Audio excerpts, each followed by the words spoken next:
વાત હવે અમદાવાદની કરીએ। અમદાવાદમાં ગેરકાયદેસર દબાણોને લઈ અને ધારાસભ્યએ પોતાનો બળાપો કાઢ્યો।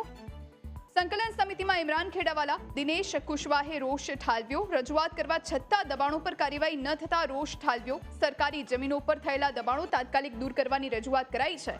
શહેરમાં 9 સરકારી પ્લોટ પર દબાણો છે, છતાં કોઈ જ કાર્યવાહી નથી થઈ। ગ્યાસપુર સુએઝ ફાર્મ પર સર્વે નંબર 114 પર ગેરકાયદે કબજો કરવામાં આવ્યો છે। સૂચિત સોસાયટીઓને કાયદેસર કરવાની પ્રક્રિયા ઝડપથી કરવા માંગ કરાઈ છે।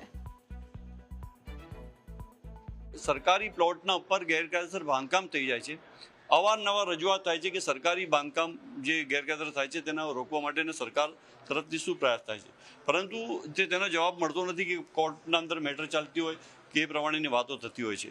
સુએજ ફાર્મ પાસે 114 સર્વે નંબરના અંદર શ્રી સરકાર છે અને લોકો ઘૂસી ગયા છે અને ગેરકાયદેસર પ્લોટિંગ કરીને વેચી રહ્યા છે, તેના પર એક્શન લેવા જોઈએ। દરેકે દરેક ધારાસભ્યએ એમના વિસ્તારના જે કલેક્ટરના પ્લોટ હોય, કોર્પોરેશનના પ્લોટ હોય, તેમાં ખૂબ દબાણ છે। દબાણ ખાલી કરીને, કારણ કે વિસ્તારમાં જે જૂના વિસ્તારો છે એમાં જગ્યા તો નવી આવવાની નથી, અને જે પ્લોટો એના જે મૂળ હેતુ માટે હોય એ હેતુ માટે એ ઉપયોગમાં આવે અને લોકોની સુખાકારી વધે, એના માટે દર વખતે રજૂઆત કરવામાં આવે છે। ઘણા બધા ધારાસભ્યોએ નિરાશા બી વ્યક્ત કરી કે ભાઈ અઢી વર્ષથી અમે આ પ્રશ્નો ઉઠાવી રહ્યા છે, છતાં એનો નિકાલ નથી આવતો, એવો બળાપો બી કાઢવામાં આવ્યો।